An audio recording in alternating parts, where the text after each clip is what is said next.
Hi there, Joanne here. Well, I thought I had a pretty good idea of what this country was like, but the longer that I live here, the more interesting things that I discover.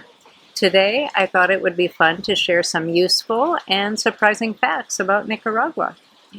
So if you're thinking about visiting here, retiring here, or you're just curious about this beautiful country, stick around. There might be some things that you want to know.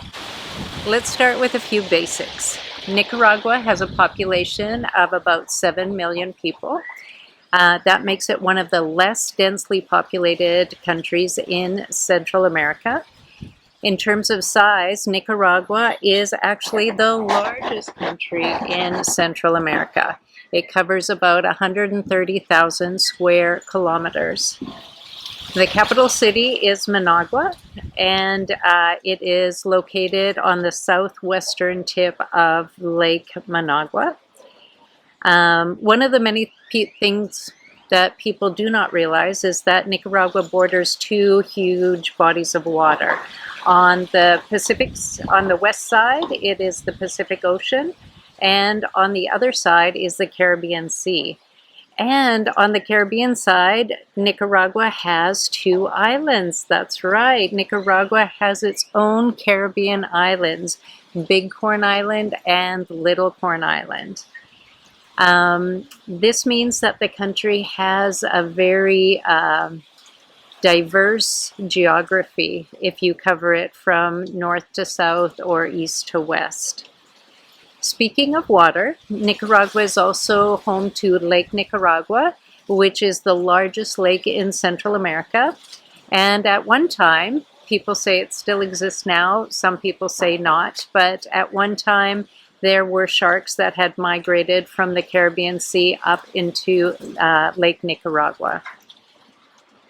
Nicaragua is also sometimes called the land of lakes and volcanoes. That is because there are 19 volcanoes in Nicaragua and several of them are still active. One of the most famous is the Masaya Volcano, where you can drive right up to the crater. You have to pay a fee, but you drive right up to the crater and you can look down into the crater and see molten lava. How cool is that? I recommend that you bring a mask so that you can cover both your mouth and your nostrils because the sulfur smell is quite strong, but it is quite a magical sight to see, and I recommend going at night. Another one of the active volcanoes is Cerro Negro. Now this is the one that is famous because you can walk up one side and you can slide down the other. And this attracts adventure seekers from all over the globe. This is known as volcanic ashboarding.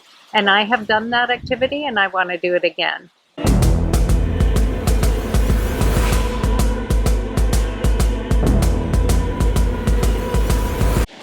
Spanish is the most used language in Nicaragua, but on the Caribbean coast and on the Corn Islands, you will hear English Creole, along with other indigenous languages like Garifuna and Mosquito.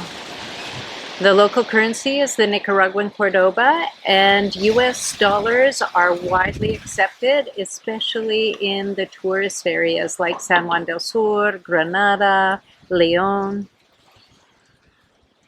The country operates on Central Standard Time year-round, UTC minus 6 hours. Nicaragua does not observe daylight savings time.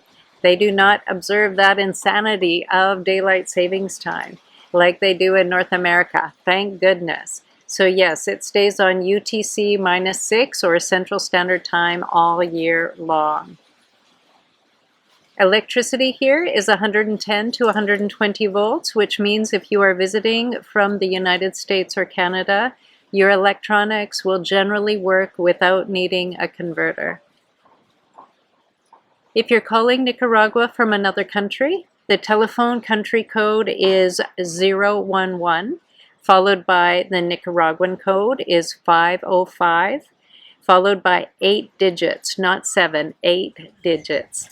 So to make that call from abroad, like for example, to make it from Canada, you would dial 011, 505-1234-5678, for example.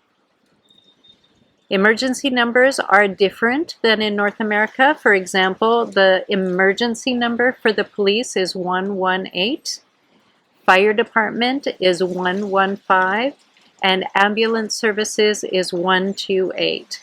So before you travel here, put those in your phone. The last thing you want to do in the midst of an emergency is try to remember a phone number.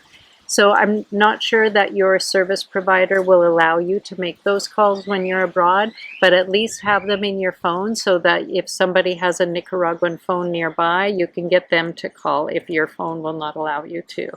So again, police 118, fire department 115, and ambulance 128. As for the climate, Nicaragua has a beautiful tropical climate. In most parts of the country, there are two main seasons, the dry season and the wet season. The dry season, which is when we get the bulk of our tourism here, is from November to April. And the rainy season goes from May through October. Actually, the rainy season is my favorite. It is much more green and lush here and more tropical. The Pacific side tends to get less rainfall than the Caribbean side. And the bulk of our rain comes, so the rainy season starts in May, June, but we just get like thunderstorms, right? And then there is a period in July and August known as the canicula where we don't get hardly any rain. And then the last 2 weeks of September through October, that's when we get the bulk of the rain. We don't really get hurricanes on the Pacific coast, but on the Atlantic coast they do. We have had them, but they're not very common on the Pacific side. But yeah, we'd get a lot of rain from the last 2 weeks of September through October. Let's talk a little bit about religion. About half of the country identify as Roman Catholics. And a lot of people, there's a growing number of people that identify as evangelical or Protestant. Life expectancy. The life expectancy in Nicaragua is 75 years old. And we'll cover a few numbers about the economy. The Nicaragua's gross domestic product is roughly 22 billion US dollars. That works out to a GDP per capita of about $3,100. The country exports about $9 billion worth of goods each year. Some of the biggest exports include coffee, gold, beef, sugar, peanuts, seafood, and insulated wire. That one is surprising to me. Cigars and clothing manufactured in free trade zones. We have a lot of free trade zones here where people make apparel for like Under Armour, Nike, those kind of companies. Imports are a bit higher, around $10 to $11 billion annually. Those include machinery, fuel, consumer goods, and raw materials used in manufacturing. One of the many reasons foreigners are discovering Nicaragua is because it is one of the most affordable places to live in the Americas, especially compared with North America. Now, since I live in San Juan del Sur, I thought I'd share a few quick facts about this little town as well. And I'm going to do a video on this fact, but this is very interesting. During the California Gold Rush, Nicaragua was one of the routes that people took coming from Europe or Asia. They came through Nicaragua and went up the Pacific coast to California. So that was in the mid-1800s.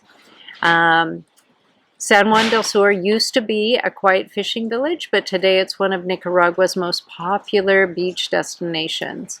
The municipality of San Juan del Sur has a population of just over 16,000 people, but that number includes like the surrounding area of San Juan del Sur.